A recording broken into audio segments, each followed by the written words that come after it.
This is Living Healthy with the Woman in You, the show with the information on health that you need to know from people you can trust. Hi, welcome to Living Healthy, and I'm your host, Jacqueline Bonfiglio-Naja. Many of us know a person's handwriting can tell us much about their life, but did you know we can actually change our life by changing our handwriting? Today, our topic is the willingness to change, transformation through handwriting, and we'll talk about how positive shifts happen in your life by changing your handwriting. Joining us today is Robin Tanguay of TransformationHandwriting.com. Welcome, Robin. Thank you. Robin is the author of The Willingness to Change, 12 Steps to Transformation Through Your Handwriting. She is a certified handwriting consultant and an authorized instructor through the International Institute of Handwriting Studies. So Robin, we have a lot of information to share this evening, so let's get started. So how did you get started? I got started back in 2001. I read this book, Your Handwriting Can Change Your Life, by Vimla Rogers. And just like the title said, it tells methods of changing your handwriting to make change happen in your life. And I read the book, like I said, in 2001. At that time, I was a single mom on welfare. I was just about to graduate I went back to college, so I was graduating from school and raising my 3 kids in Section 8 housing. And I read this book, and I made a lot of changes in my handwriting. I skipped over the part in the book where it says take on 1 or 2 at a time, and I just changed my whole entire alphabet, basically. And what this book is Vimla Rogers out in California has developed a handwriting system based on the most noble qualities that you would want to bring about in your life. It's almost like the reverse of graphology, where graphologists can identify personality traits in your handwriting. Well, Vimla took it a step further and created an entire alphabet based on these qualities. And it's more than just the letters of the alphabet, though they're key players, as you'll know from taking classes. Mm-hmm. But it's also spacing and margins, and there's just all kinds of factors that go into a person's handwriting. And basically, it's how your personality comes out on paper, but it's more than that. It's also your subconscious mind. So by doing the opposite and changing the way you make letter formations, then you're actually reprogramming your brain. And the technical side of it is your brain has neuroplasticity. And so by changing the way you form the letters, you're realigning neurological patterns in your brain. And the results are astounding. And so some of the changes that happened for me were quite profound. I had written Vimla a letter back then, and that was in 2001. And in 2003, she called me and invited me to take a class with her. But what happened in the meantime was I graduated from school, I got a part-time job, then I got a full-time job, and then I bought a house for my children, and without child support or anything else, I was able to support my kids until now they were grown. But so very, very significant, major shifts in a very short period of time happened for me. And at that point in my life, I was also 5 years into the 12-step recovery process. I had been introduced to that in 1996. So that was already, I found that the 12 steps were already a really powerful tool for transformation. And I was heading along on that journey when I picked up the handwriting, and they just dovetailed. So in 2003, Vimla tracked me down, and she called me up and said, Robin, I have your handwriting here, and I handpicked my students, and I'd like you to come out to California. And I had never left the East Coast prior to that, and study with me. I have a week-long intensive course, and all the things fell into place, and I found myself traveling across the country to study with Vimla. And it was one of the most profound experiences of my life, and things have just gotten better and better ever since then. So. That's wonderful. Now, I also have the opportunity to do one of your 40-day practices. Mm-hmm. And I know myself in a very short period of time. So I'm living proof too. It's just not that I know you, I actually have experienced the changes. I'm just changing my handwriting. It was just phenomenal. Like for instance, I used to hold my pen really tight. And within a week, I was just flowing with this ebb and flow. And I know myself, you know, during my own personal spiritual journey, I know it's always been shared with me, you need to journal. You need to journal. I'm like, oh, that sounds like it's a lot of work. But this made it so easy to just sit there and give myself the opportunity, if you want to meditate this moment, and just to write was totally phenomenal for me, and was definitely exactly what it says, is the willingness to change. So I also know your story a little bit more, and you did have a son that's passed away. So can you tell us about that if you choose to share that? Sure, yeah. I had my oldest son had joined the military. He was just 17 years old and he joined the Army. And he went to basic training, and then he went to Iraq, turned 18 in basic training, 19 in Iraq. He was there for 18 months. And he came back home. He was stationed out in Fort Lewis, Washington. And he ended up coming back home in November of 2008.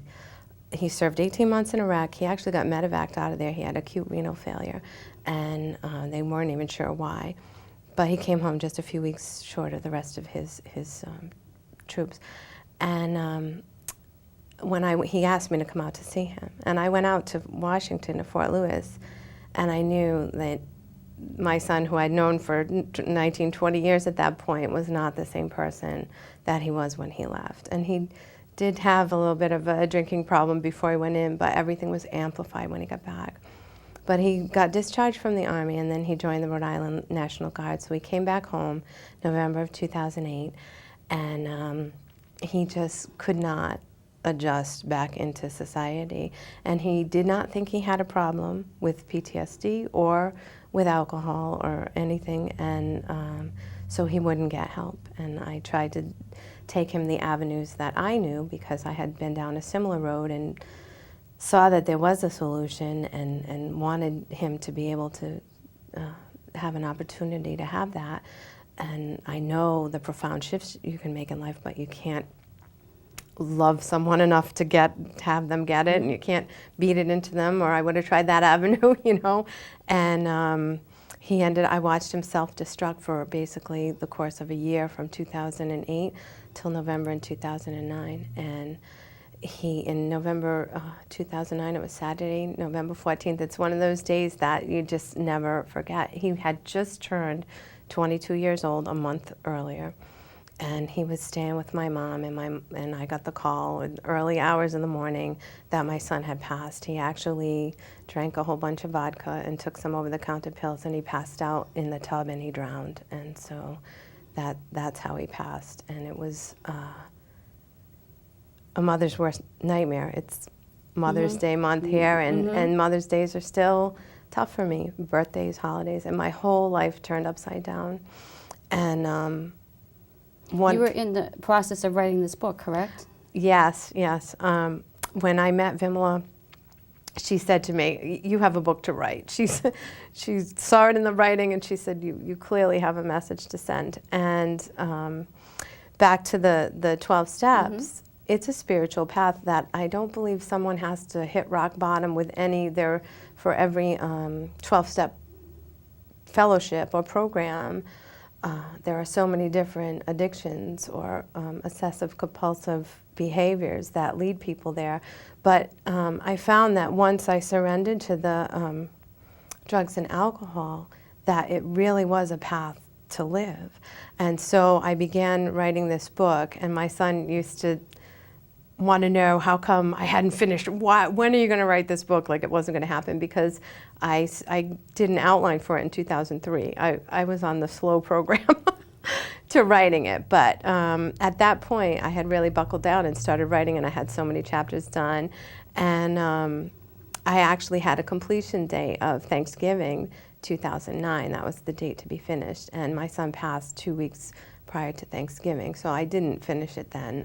My life turned upside down, and but the saving grace was through the tools that I learned from the 12-step program, from working the steps repeatedly. It's an ongoing process, and also through all the changes that I'd made and the people that I had been friends with and the spiritual community that I have from doing the writing. I really, really believe it was such a source of strength for me. And I'm actually now working towards doing workshops with writing through grief, because like you said, journaling is such a powerful, powerful tool. Gratitude, there are so many books written on that. It's just a wonderful way. When there's something that happens, when you put pen to paper, it just solidifies things, whether it's, I write lists now in the morning or at night before I go to bed. What do I want to accomplish the next day? And it doesn't even matter if I pick up the list and look at it. At night when I go look at the list, I've accomplished usually most of it, just from simply the act of writing it down. If I have mental to-do lists, they're like little sticky notes that lose their stick. They get lost somewhere. But when I commit it to paper, just amazing things happen. And to sit here and tell you that I lost my son, and shortly thereafter, I knew that blessings would come out of that. If you would have told me that 15 years ago, I would have said, you're crazy. But it's been an amazing, amazing journey. And I know that my son is very much with me still, just in a different way. And I've had all kinds of incredible experiences with that, with knowing that he's with me in spirit. And I feel like I have a cheerleader on the other side who's just rooting for me, And saying... what's your son's name? Kenny. Kenny. Yeah. The K. So what does K mean? K is the rebel, go figure, but it's a healthy rebel.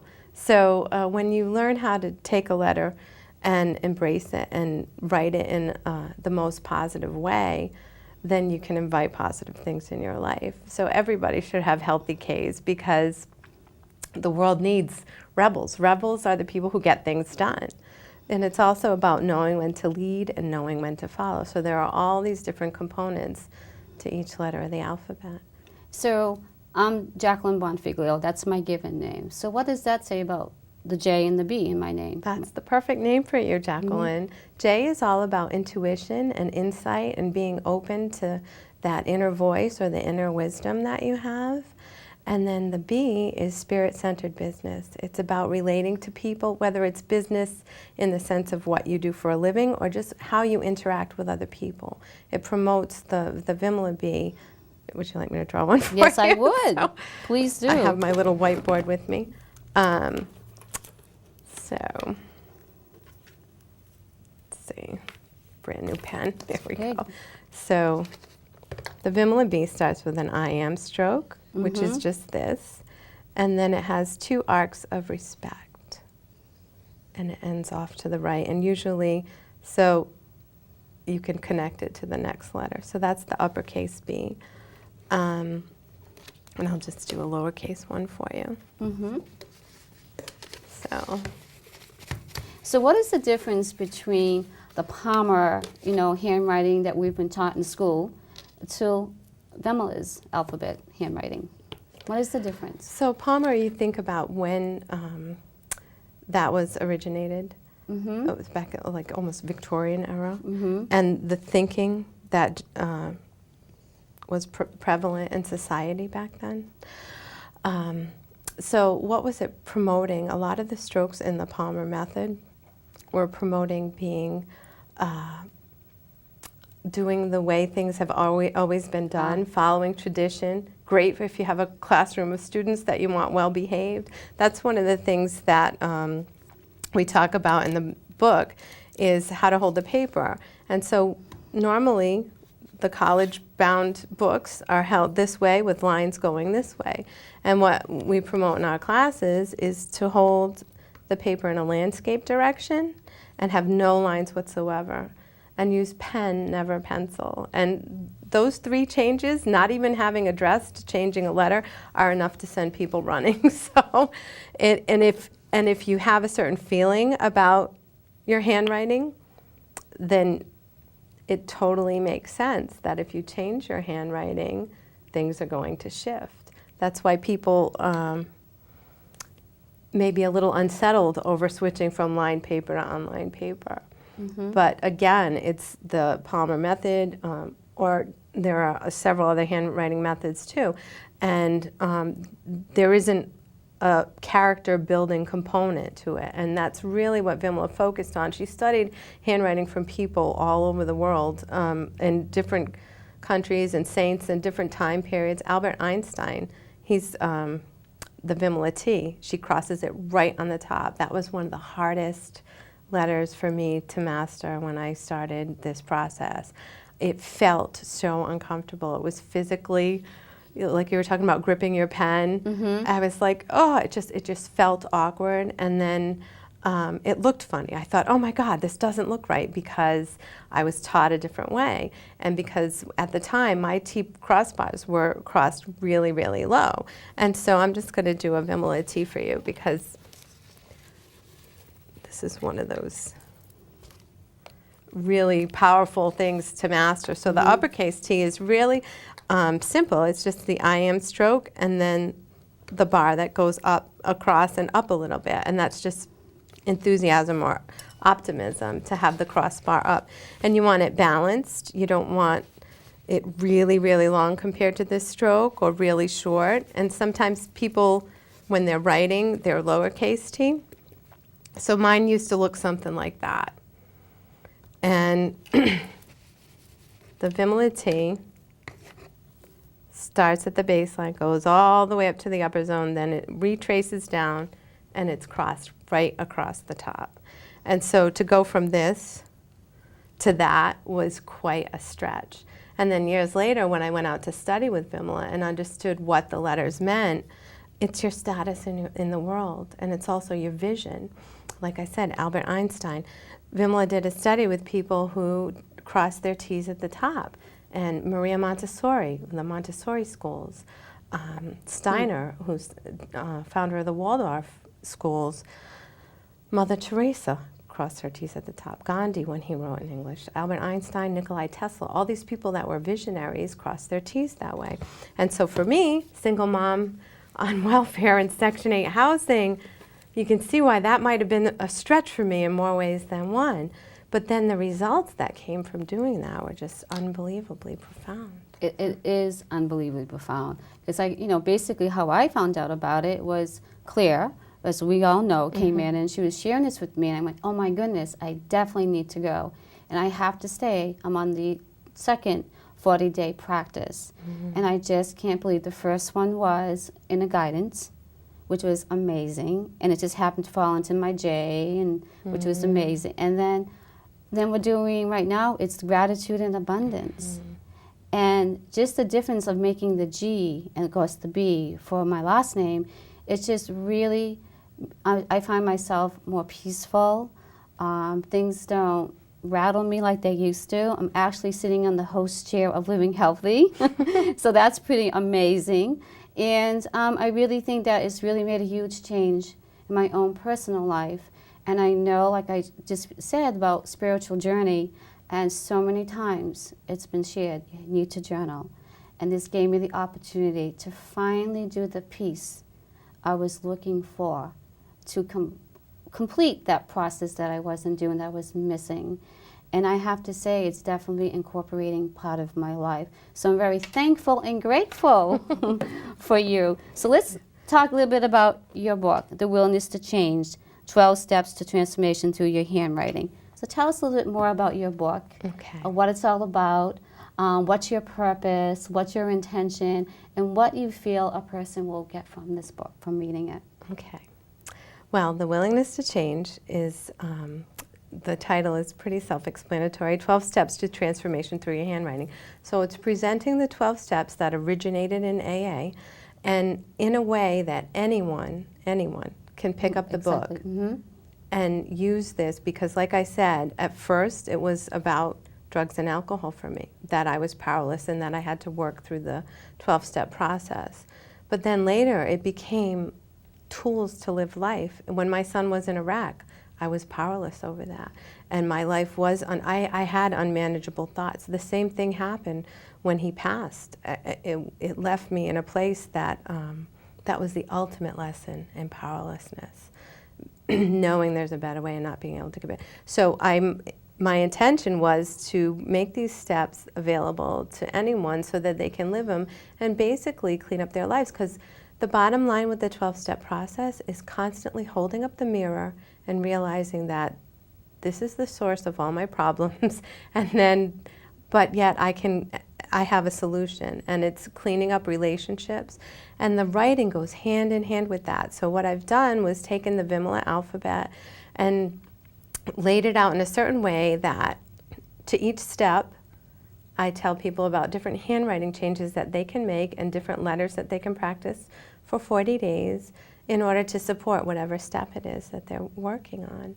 And I've gotten some positive reviews on it so far, so I'm really happy about that. And it's really, like I said, when you find something in life that is so powerful, and those two things have made the most significant changes in my life happen, and to combine them, I'm laying out a program that people can clean up their relationships, let go of things. I don't like being in front of the camera either, so to just be here, sitting here Absolutely. with you, and like I have my expression for 2012 is get over yourself, because I had to get over all that ego, and that's the bottom line. It's like letting go of ego, and that's a process. It's an unveiling and a peeling away the layers, and so this book will help people to do that. And I think it's was great that the 12-step process that you went through gave you the permission to utilize, that process and incorporate it in with the female alphabet. I think that's pretty incredible. That's quite an accomplishment in itself, to get that approval, to be able to do that and incorporate it. And I think it's going to be so helpful for so many people who are on their journey and looking for something to change their life, and something so simple. It doesn't cost a lot, but just sitting there for a minute, for 20 minutes a day, and just write. May it be your initials. May it be your 40-day practice. And I think, with the 40-day practice, what you write, I am Jacqueline, I am holy, I am blessed, I am worthy, I am free, I am my will. Incredible, powerful words that we all need to give to ourselves, so that we'll be able to do this and to move on in our lives. So let me ask you this question as we're winding down our program. What would you want to leave something with about the alphabet? So one little moment. Yeah, if we could give the whole world one thing to change, I would say cross your T's at the top. Never right to left, always left to right, forward moving. That's definitely a big one, because it's about literally raising the bar for yourself and setting your sights higher, having the vision, but yet it's also the only willpower stroke in the Vimala alphabet. So it's not only about raising your vision, but it's about having the energy to follow through with things. So really important. One more question. Now, do you do any type of personal consultations with your handwriting? Now, how does somebody can find out about that? I do. You can go to my website, www.transformationalhandwriting.com. I also have a Facebook page for the book, The Willingness to Change, and also for transformational handwriting.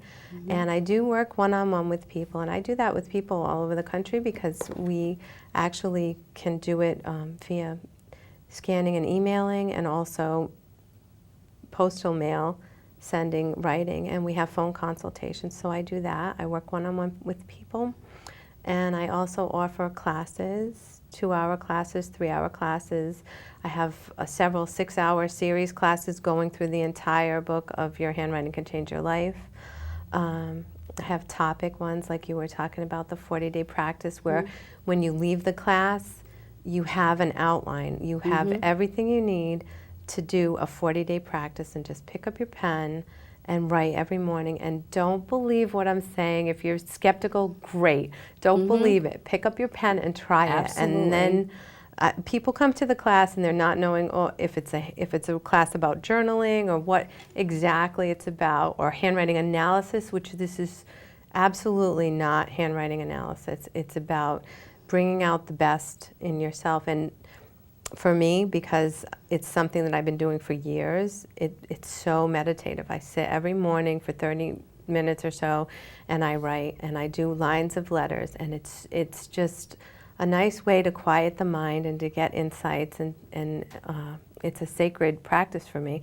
And then I journal, but my journaling is actually I talk to God on paper. I pray. I say, dear God, thank you for, and I do that every single day. It's the power of gratitude. And then I ask for help for other people. I pray for other people on paper, and then I ask for guidance. I always say, please guide me in my thoughts, words, and actions, because I figured that's where I get in all my trouble. First my thoughts, then what comes out of my mouth, and then how I behave. So if I ask for guidance every day, it's just made such incredible changes in my life, and hopefully I'll be able to spread it to... No, you will. Thank you. For more info on Robin, visit www.transformationalhandwriting.com, or you can also contact her at 401-727-0246, or by email at robin827@aol.com. Thank you for joining us today. I'm your host, Jacqueline Bonfiglio-Naja. See you next time on Living Healthy.